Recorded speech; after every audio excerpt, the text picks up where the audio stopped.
Hey everybody, we're back. It's your buddy Trandell. We are playing more Remnant 2.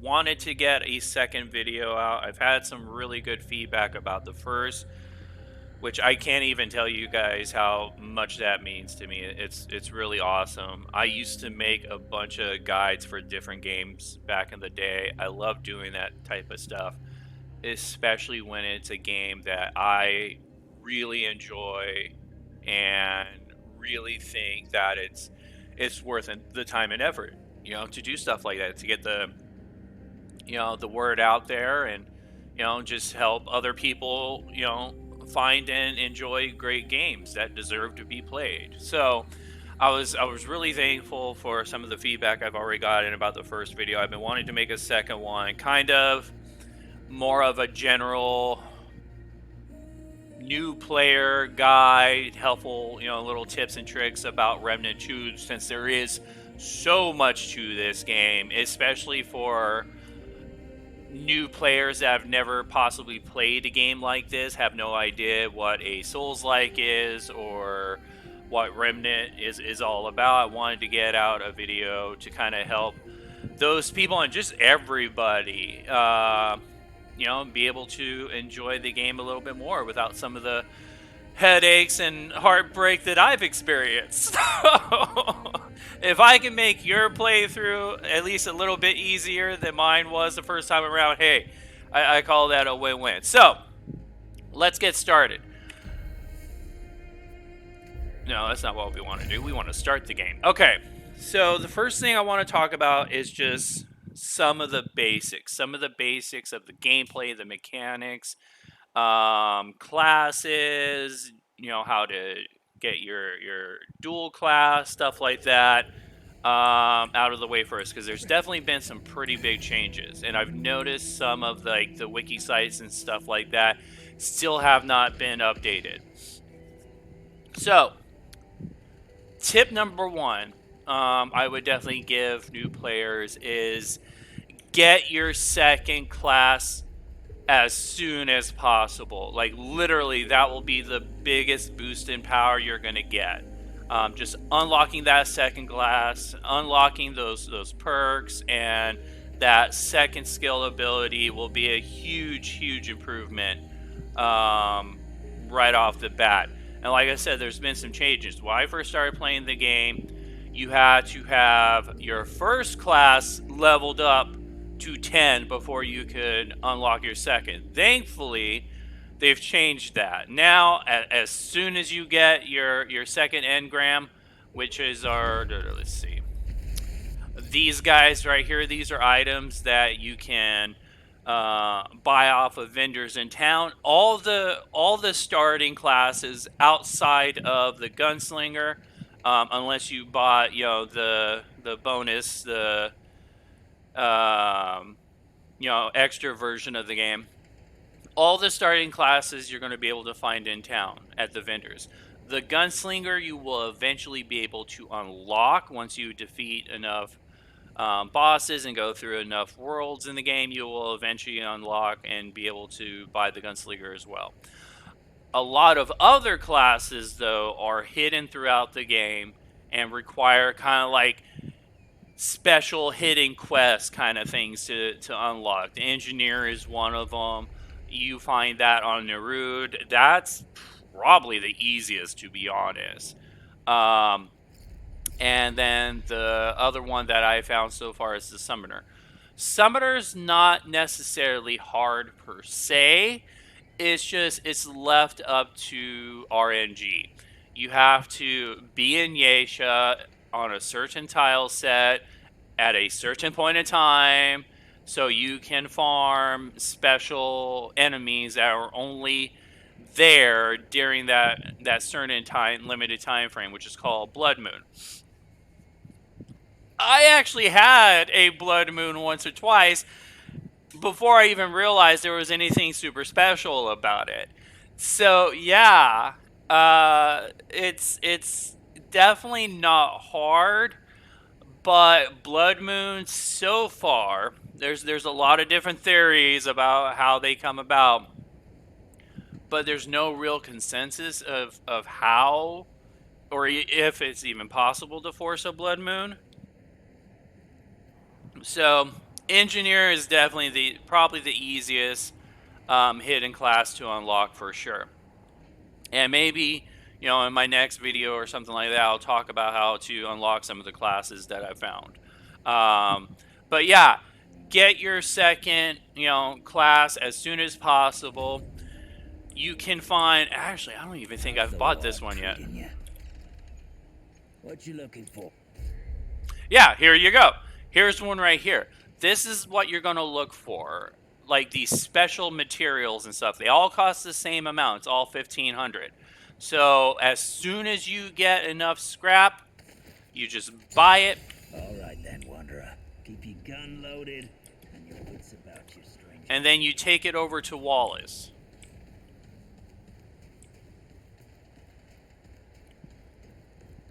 And like I said, this was definitely a huge improvement. Before, you had to have your first class up to level 10, a whole bunch of scrap, luminite crystals, all kinds of stuff. Thankfully, they have changed that to make it really, really easier to get your second class. I knew you'd say that. So, see, now all you need is the engram, the rusty metal, or the dog whistle, or whatever, and 5 luminite crystals. Like I said, super easy. Before, it was 1,500 scrap for the engram. I think it was another 1,000 scrap at Wallace. Something like 10 luminite crystals, and it was just a complete, pain in the ass. Now it's really easy. Bam! And then once you've got it unlocked with Wallace, you'll see that now you have the option to choose that second class. So get that done first. That should be your very first goal before anything else. Go ahead and unlock your second class. Once you have that second class, you're going to have both your skills unlocked. You can start leveling up that class. You can start leveling up the traits, and the perks and stuff like that. It's going to be a huge help because just having that one class. I mean, even though it has 0, right? Let's say these were both really low. Right off the bat, you're getting a second ability to use. Okay, so that right there is going to be a huge boost in power. And you got your second trait. Like this one increases weapon ideal range by 0.6 meters. Doesn't seem like much, but A, it's better than nothing. And B, you're going to be able to start leveling this as you level the class. Same thing with this. You're going to start, unlocking your perks, which is going to be a huge boost in damage and survivability. Having 2 different sets of perks is definitely going to help you enjoy the game a lot more. So, very first tip I would give to people, get your second class as soon as possible. While we're talking about classes, let's talk about possible. I don't want to use the word best because, hey, however you enjoy the game, however you enjoy playing it, whatever playstyle works for you, roll with it. There is no quote unquote best class. It's whatever makes the game fun for you. That is all that matters. If you want to roll a hunter for your first class, go for it. If you want to do a challenger, go for it. Medic, handler, I don't care. If it's something that looks exciting to you and something you want to try, and you're having fun, that's all that matters. The one thing I would suggest, though, let's say you're kind of just oblivious to all that.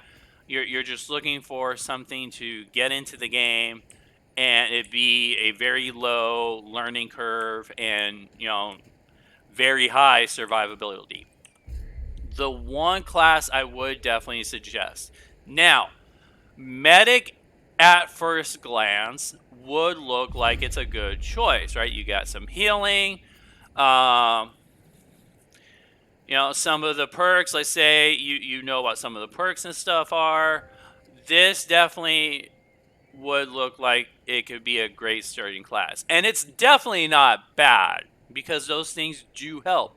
Having survivability right off the bat, having, healing skills right off the bat would definitely make things a lot easier. Me personally, the class I started with and the class I would suggest others start with, especially if they don't care and they're just looking for something to, like I said, just ease their way into the game so they can learn, would be the handler. Now, multiple reasons. Multiple reasons. First things first, let's talk about the prime perk. Now, once you have the ability to dual class, your main class, the prime archetype, that is going to be the one where you get the prime perk. Every class has one. They're all different.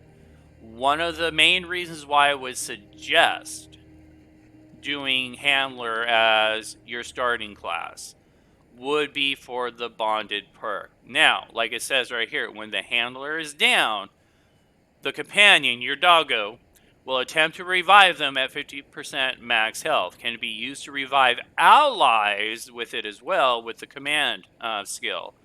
Downed ally must have a relic charge. Cooldown 90 seconds. So, let's unpack this.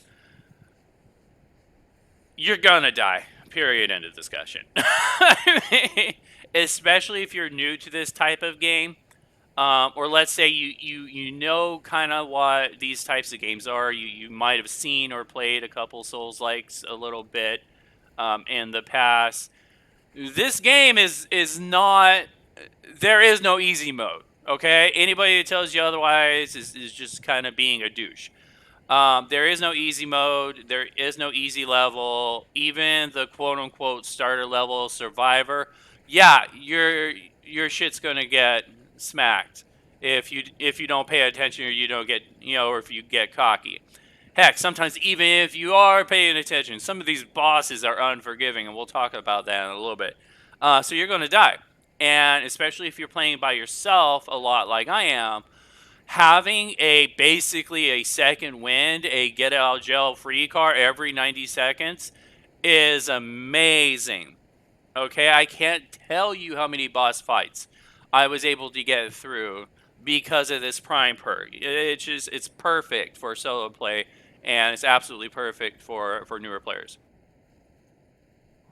Now, let's talk about some of the other aspects and some of the other reasons why I think the handler makes a great starting class. You get a puppy, okay? He is cute. He is amazing. And like all good games with dogs, you can pet your puppy. Hey, I mean, yeah, that right there kind of says it all. So, your puppy is amazing. You can do all kinds of things with him. The utility that he has is absolutely amazing. Let's head over here to the shooting range and we'll start talking a little bit about it. So, unlike the other summoning classes in this game, and I would definitely put the handler in there. You do have a pet. He's with you. It's kind of part of the whole kit of the class. Unlike the other summoning classes that I've seen so far, you have direct control over your doggo. You can tell them to, hey, go here. Let's say, or hey, come back, Let's say this is a room, right? And these are enemies. They haven't seen you yet. They don't know you're here. Especially being a new player, you're going to die. Like I said, if you're not careful, you're going to die. You don't have any trait points. You don't have any perks or anything like that. You're going to die. The one thing you can do using your dog's skill button minus Q, since he's in the first, is you just point to where you want your doggo to go. And, well, yeah, you can also do that. You can have them help your buddies and stuff like that. But let's say I wanted my doggo to go into this room, right, and start attacking these enemies. Bam. Now, if there's anybody in here, your dog will instantly just start attacking things and pulling aggro, which is great. that allows you to kind of read the situation, see what's what, and your doggo will take all the heat for you. Okay. And then, like I said, let's say you called your dog over there, and for whatever reason you want him to come back, you just double click, and you can call your doggo back. Which that's actually important, and we'll talk about that now. So that's some of the basics. Let's say you want your dog to attack something, point at it, click once, bam. Now your dog's on it, right? Fantastic. Let's call him back. So your dog's positioning is actually pretty important, and this is why. For the handler class, your skills all revolve around your dog. Your dog basically, if you've ever played an MMO, your dog basically fulfills all parts of the Holy Trinity. He can be a tank with the guard dog skill, basically just like it says right here. Your companion will follow the handler and generate 15% increased threat while attacking. All damage to them is reduced. What this means is whenever your dog attacks something, most likely that enemy, that mob, is going to focus on your dog. Your doggo's gonna piss it off, which means it's not just gonna randomly stop attacking your dog and then like attack you or attack, let's say you're playing with a friend, start attacking your friend or something like that. The enemy's gonna stay on your dog. Okay? So the other thing that guard dog does, and all these abilities do the same thing, right? Single press, they all engage the enemy, right? Double press, double tap, brings it to you, brings the dog back to you. If you hold it, they all do different types of howls. Like with the guard dog, what happens is howl reduces damage by 15% to all allies. So not just the dog, right? All allies. So anybody within, I want to say it's 20 meters. Hold on. Yeah, anybody within 20 meters.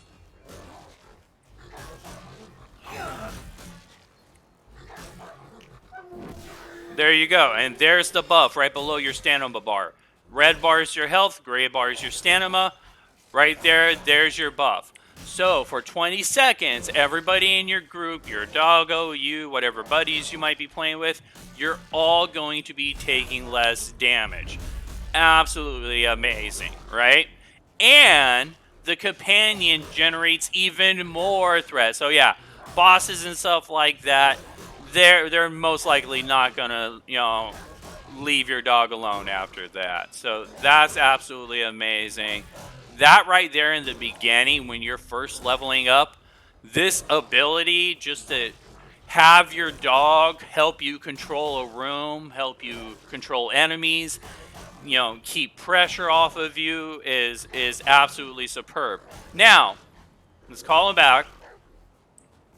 So, here's a couple case uses. Let's say you're in a dungeon or something like that, and you're not sure if there might be some monsters or something on this other side of this wall. Just send your doggo in there.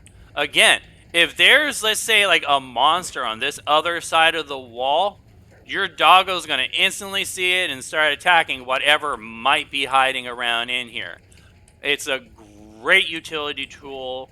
It's a great survival tool because, again, there's nothing worse than, coming around a corner just to get bushwhacked by some giant freaking monster with a sword and, losing half your health in the very beginning.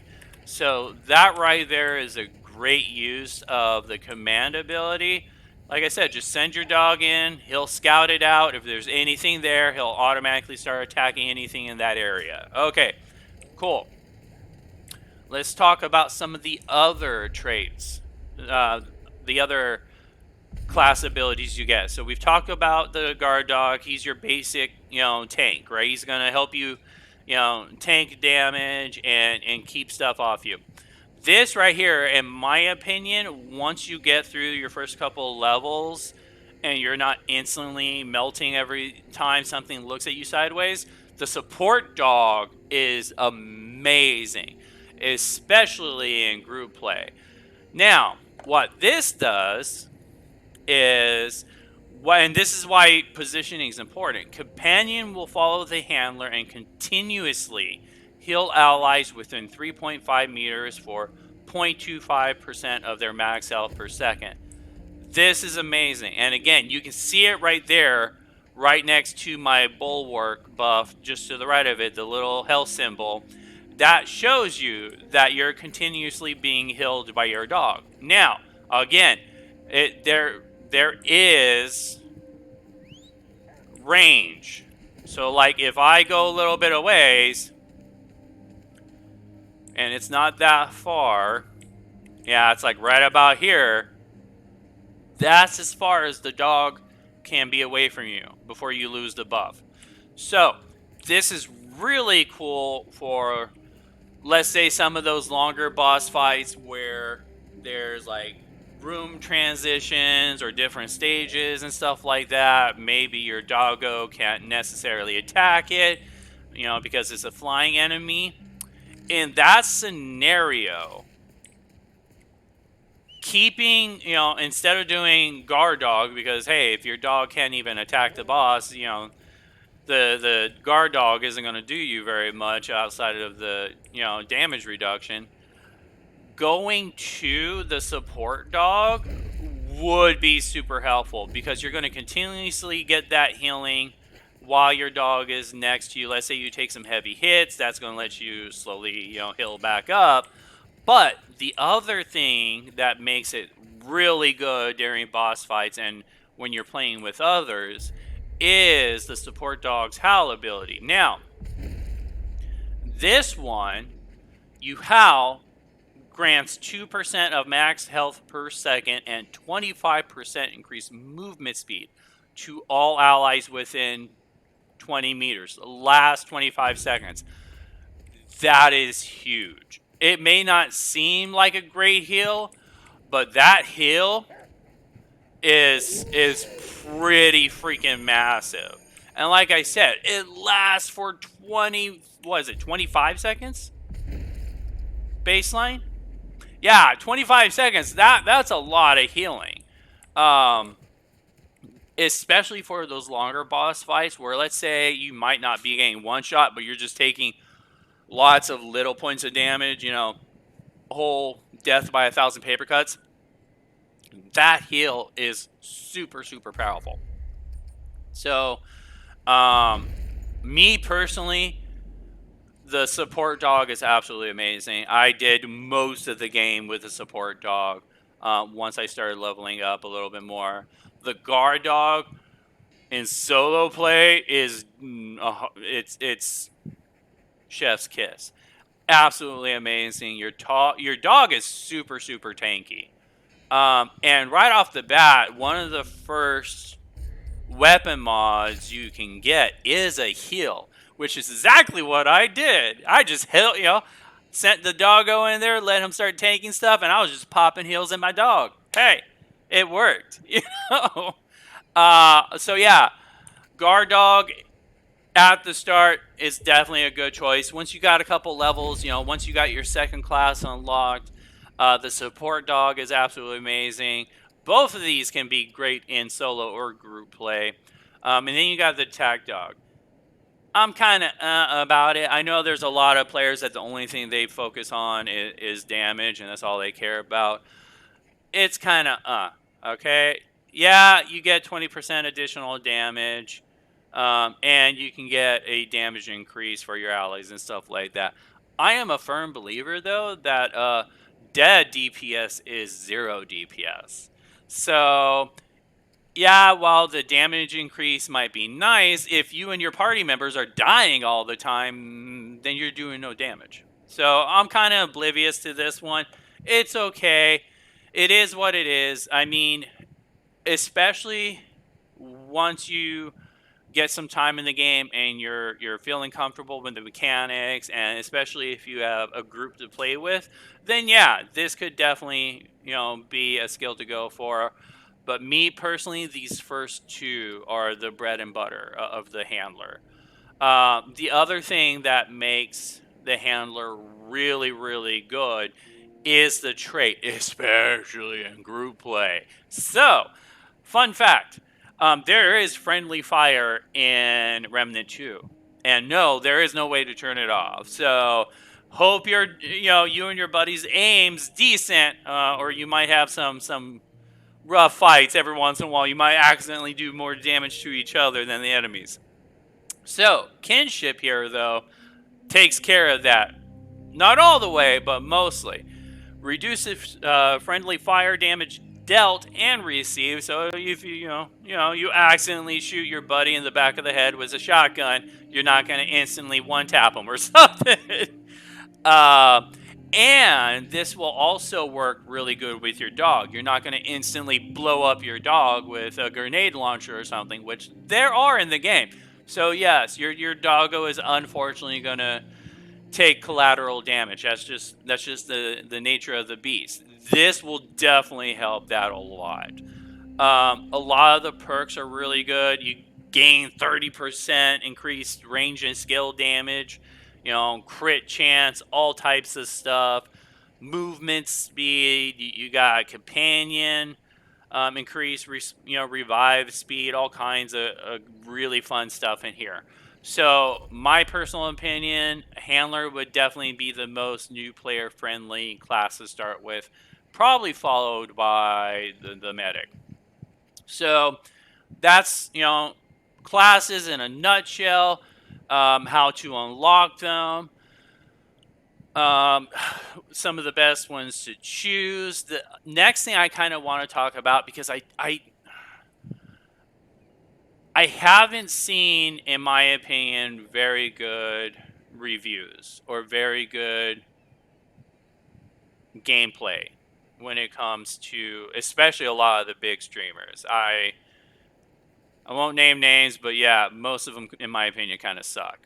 Um, there's a lot of stuff in this game where gunfire games do not hold your hand, but at the same time, if you have a larger attention span than a goldfish, most people should be able to figure this stuff out. And unfortunately, it seems like a lot of streamers out there don't have attention spans larger than a goldfish.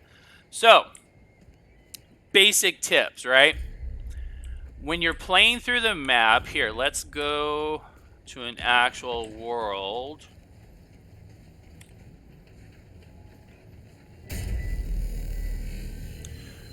The game does not hold your hand, but they also don't leave you high, dry, and blind, okay? When you're playing through the game, you can always tell where you've been just by looking at your map. I mean, I know it's mind blowing, right? Looking at my map to know where I need to go. So here's a perfect example. You can see your mini map in the upper right hand corner, right? You might notice some of it has like this red tinge to it. Same thing with your world map. Anything that's fully grayed in like this right here, those are places you've been.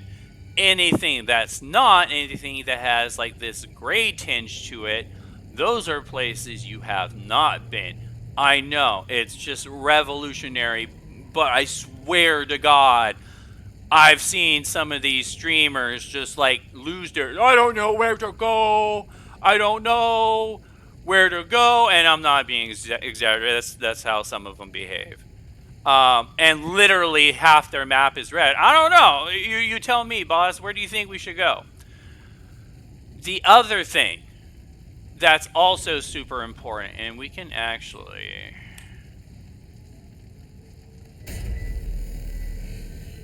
because there are quests and storylines and stuff in this game.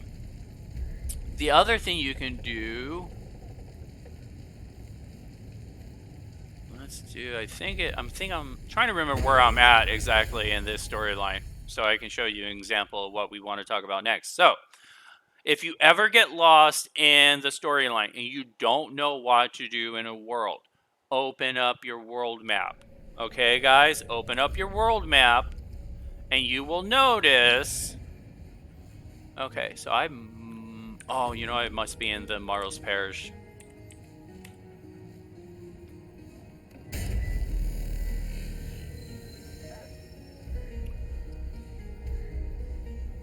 I just started Lomson the other day, so I'm still working my way through it. I'm trying to remember which area the quest started in. Which area I might need to go. Do, do, do, do, do.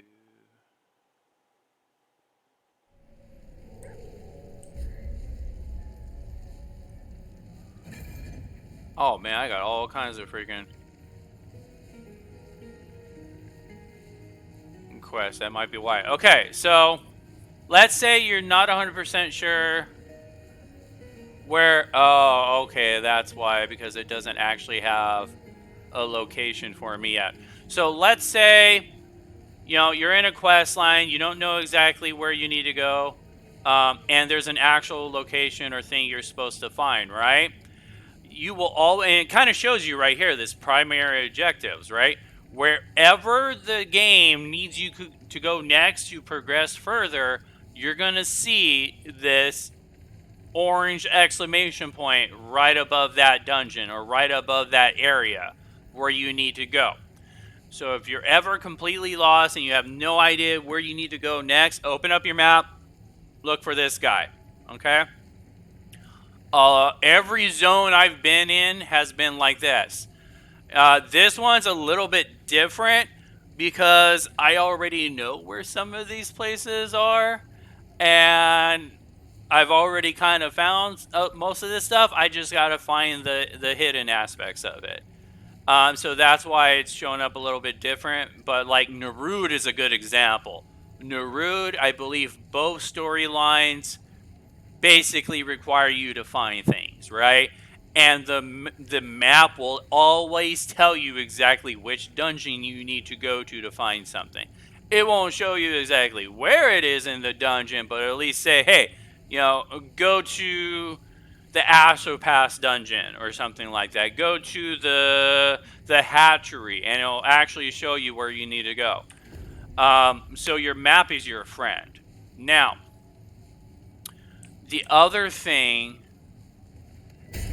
I wanted to kind of go over tonight, because I've been seeing I've been seeing a lot of this, and I actually got lucky, so I do have it. And we can also talk about a couple of the other aspects of the game too. There is a hidden area in the Great Sewers, and I believe all the sewer tile sets in Lomson, where you can get a pretty awesome gun. I definitely might want to switch my things around real fast. Where is it? Summoner. Okay. So, in the Great Sewers, there's a pretty amazing gun that you can find. It's kind of crazy how to unlock it. You have to get to a certain area of the map, and once I get there, I'll kind of show you. Basically, TLDR, it takes an hour and a half of real time to actually unlock this section of the map. It's kind of crazy.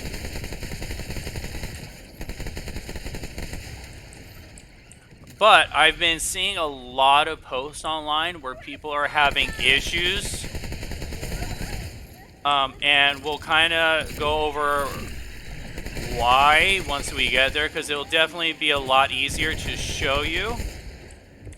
Okay. What do you got going on there? Okay, you killed him. Okay. My little hill crabs are doing work.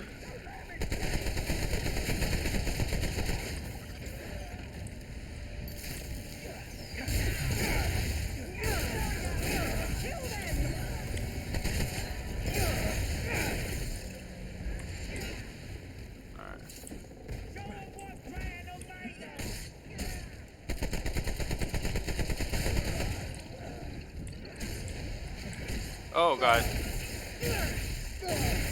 Alright, well, I just learned something new. I've been kind of avoiding the water where the yellow slimes are because they do a electric attack.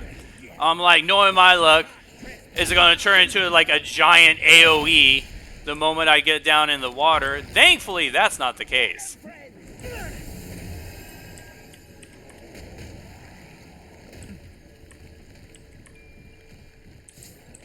Alright. Where did I hear that? Oh, Jesus. Alright, cool. We should be close. I want to say... I think it's over here.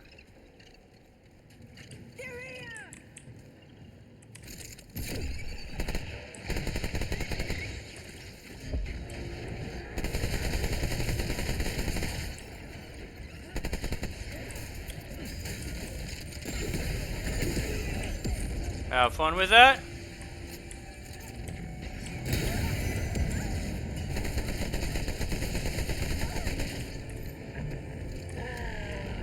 Oh yeah, we got a big boy. Oh God! Oh yeah, there's all kinds of fun stuff here.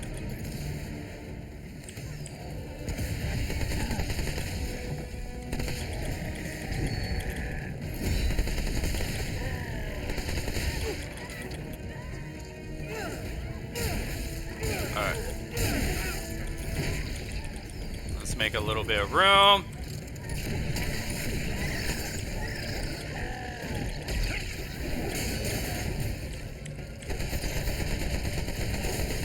Oh my God, there's slimes and everything, bro. There we go, okay. Well, that went sideways really fast. Okay, well, inadvertently, we're here. Another tip. This is a secret room right here. And actually, we can talk about this too, because this was a complete fiasco until I figured it out. So, if you just run straight at it and try to jump, you're probably not going to make it. I did that for like 15 minutes. I just kept on getting really close but falling down every single time. But if you... And of course, the one time I tried to show it while actually trying to do it, right before you get to the ledge, right? Kind of aim for this particular area right here. There we go. I almost had it, but you notice how I kind of dodge rolled and almost fell off, but at the last second jumped? That actually gives you... Really?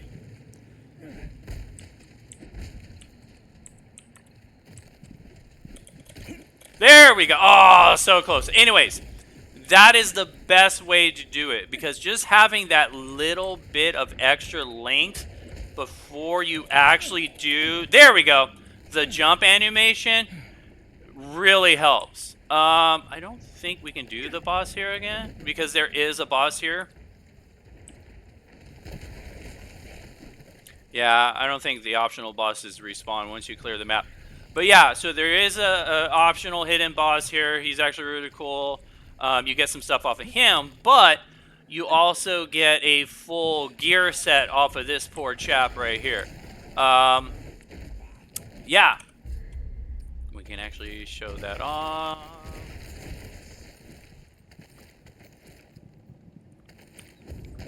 And of course, it's super dark.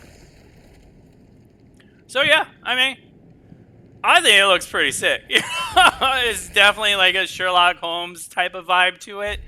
But yeah, you get a full gear set off of that guy. It's really fun. Like I said, there's an optional boss. I won't spoil it, but he's actually kind of cool too.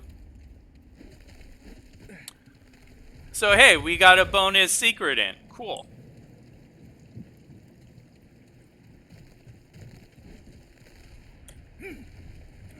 Alright, I'm pretty sure we're close. I want to say it's like right up here or something.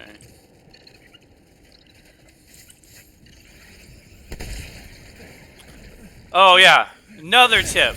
In any of these sewer sets, watch out for what's above your head. Yeah, if you don't, you may not like what happens.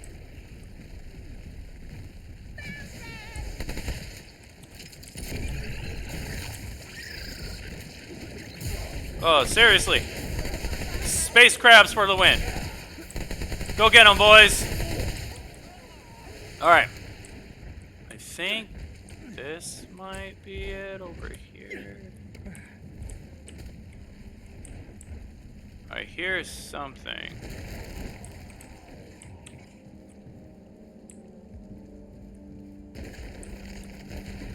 Okay, it's just my guys. I think this is it. Okay, cool. So, here's another little fun tip about secret areas in Remnant 2. The dungeons, the worlds, the zones, they are all procedurally generated.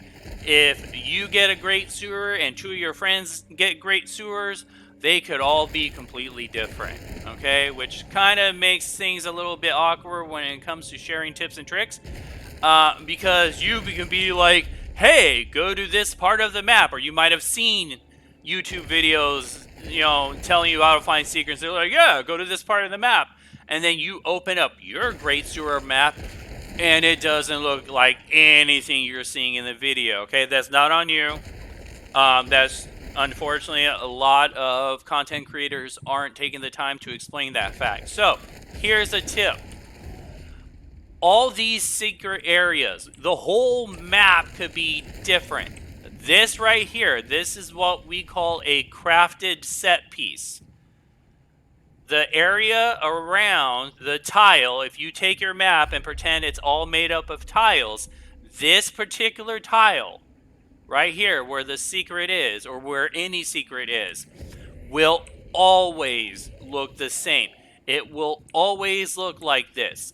There'll be a wooden, barricade in front of it that you can destroy. It will always look like this. So whenever you're watching a video or something and it's talking about the location for some type of secret, just look at what is around there. Alright, because like I said, this tile will always be the same regardless of what the rest of the map is.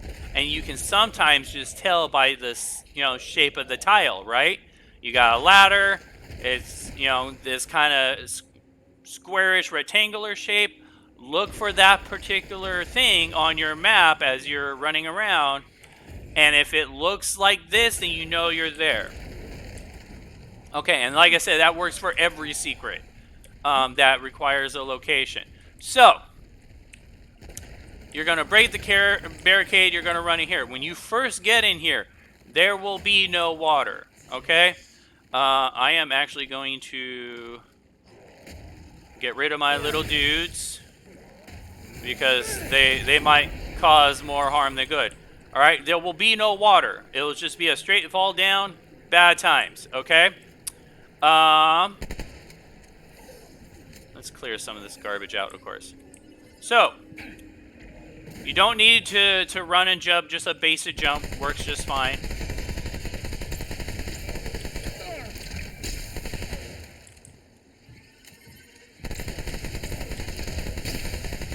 Here's another little tip. Most projectiles in this game, you can shoot and destroy.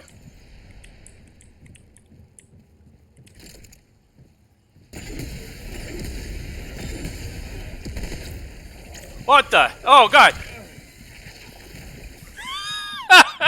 What did we say about looking over our heads? Yes. That was unfortunate. Okay. Thankfully, we got everything cleared out. Oh, no, we died. That's true. We're going to have to go through all that again. Alright, we're just going to rush it. Screw it.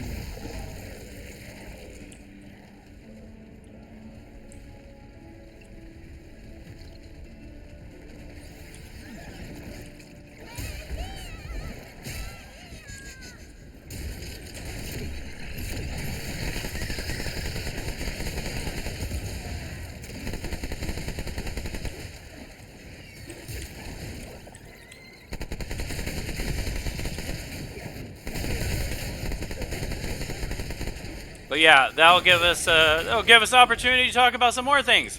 So,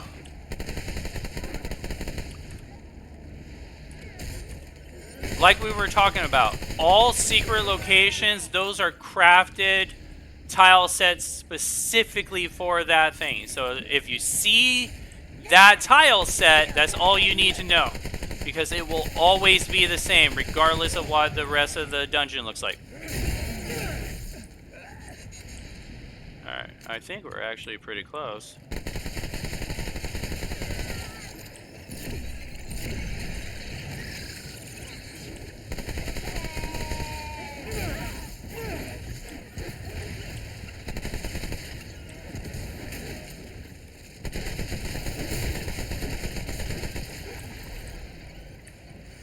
Yeah, that's it right over there.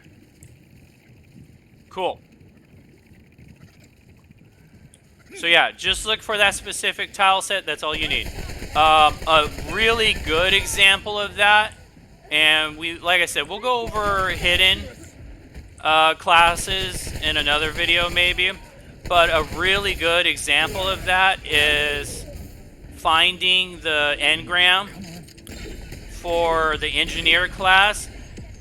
If you don't know what you're looking for, it could be borderline impossible, because it's actually hidden off the map in an area where normally you can't go.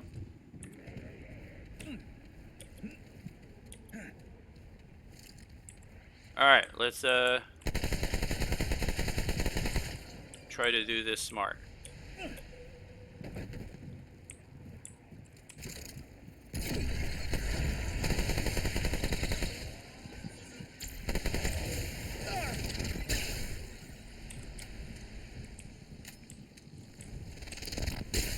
Okay, I think I killed him.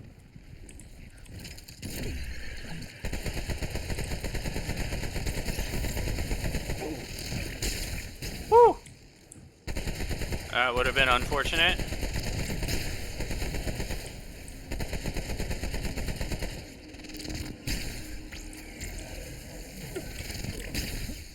Seriously. Okay, I think we're good.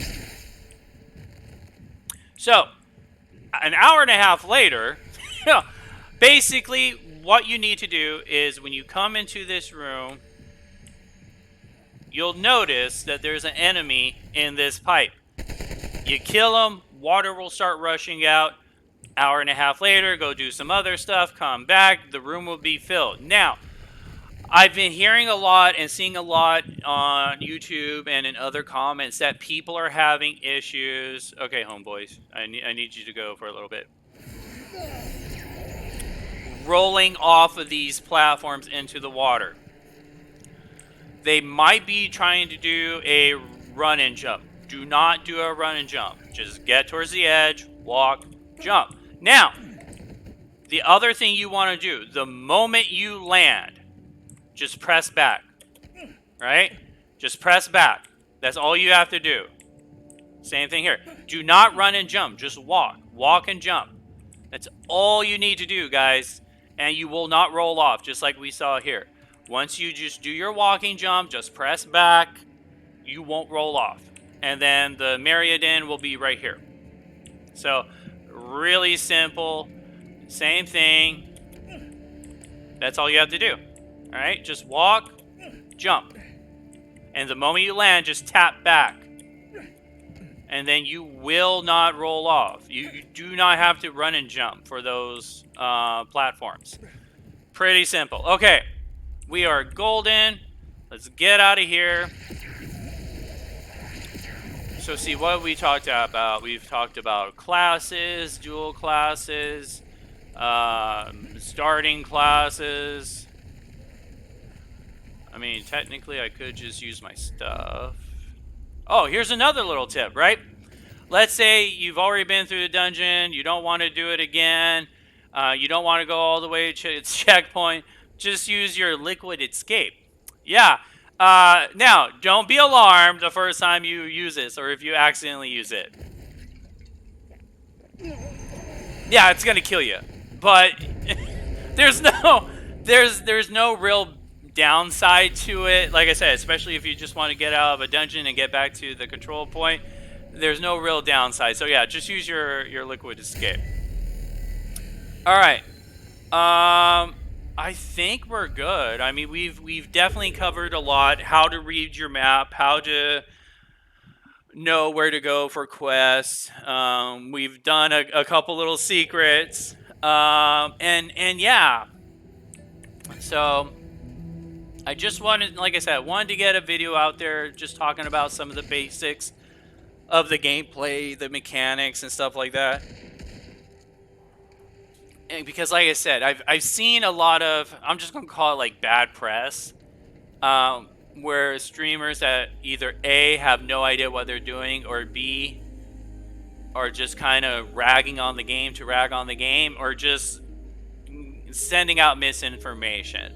Um, like I said, gunfire games, they don't hold your hand, but they don't leave you completely blind. If you know how to read past, I don't know, the third grade level, you're going to be able to read your map and know where you need to go. Okay? So, and that's it. Like I said, I keep on getting a lot of questions about the game while I'm streaming from my friends and some of my longtime viewers and just other people reaching out to me. Um, because I do chat a lot during my streams. I do like to talk about the game, and I will be more than happy to stop and explain something if somebody has questions. Um, and I just felt like, just getting a video talking about the basics of the gameplay, some of the mechanics and stuff like that, and some helpful, new player starter tips was something I've been wanting to make. So, there we go. That's pretty much everything you need to know to get started off on the right foot in Remnant 2 and really get your journey going. Um, Hopefully in a lot better fashion than mine was. I mean, and I play games like this. Just this game is so huge. There's so much to it. Um, there's just a lot, and it can be overwhelming, especially for people that aren't familiar with these types of games, aren't familiar with the Remnant series, because even in quote unquote Souls-like games, Remnant's kind of its own little beast. Okay, it's that amazing in my opinion.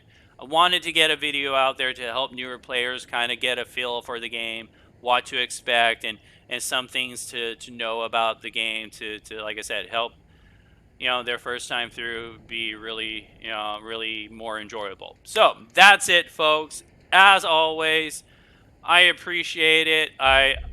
I've loved the feedback I've got on the first video. I wanted to get another one out there, so I'm really excited I could. Um, and as always, take care of each other. I hope everybody's having a beautiful Tuesday night, and hopefully we will all be able to hang together soon. Until next time, it's your buddy Trandell. Take it easy, everybody.